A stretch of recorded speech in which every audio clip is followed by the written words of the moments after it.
এটা কোনো সিনেমার দৃশ্য নয়।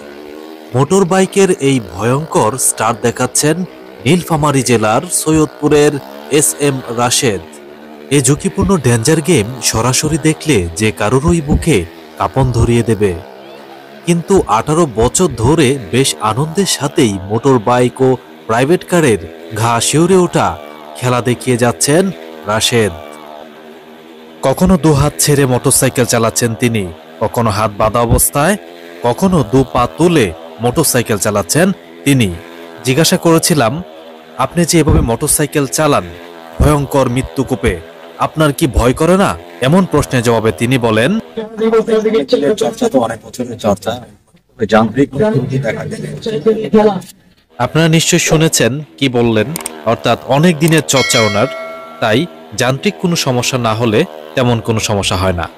গেমটির নাম ডেঞ্জার গেম।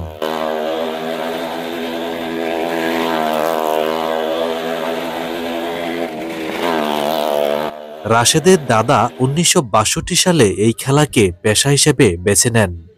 বংশ পরম্পরায় তিনিও এই পেশায় যুক্ত হয়ে পড়েন।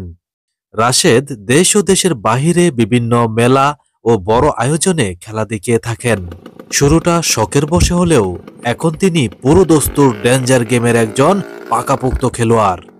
খেলা দেখাতে গিয়ে তাকে অনেকবার দুর্ঘটনার মুখোমুখি হতে হয়েছে।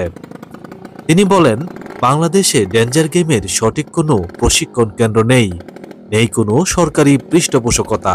তাই এই ডেঞ্জার গেম তরুণ প্রজন্মকে পেশা হিসেবে নিতে নিরুৎসাহিত করেছেন রাশেদ। দর্শক, মোটরসাইকেলে বসে থাকা যাকে দেখতে পাচ্ছেন তিনি হচ্ছেন রাশেদ। অগণিত মানুষের ভালোবাসার বন্ধনে আবদ্ধ হয়ে গেছেন রাশেদ।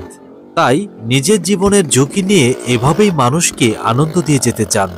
এখন শুরু হচ্ছে ভয়ঙ্কর মৃত্যুকূপের এই ডেঞ্জার গেমটি। চলুন আমরা এই গেমটি দেখি।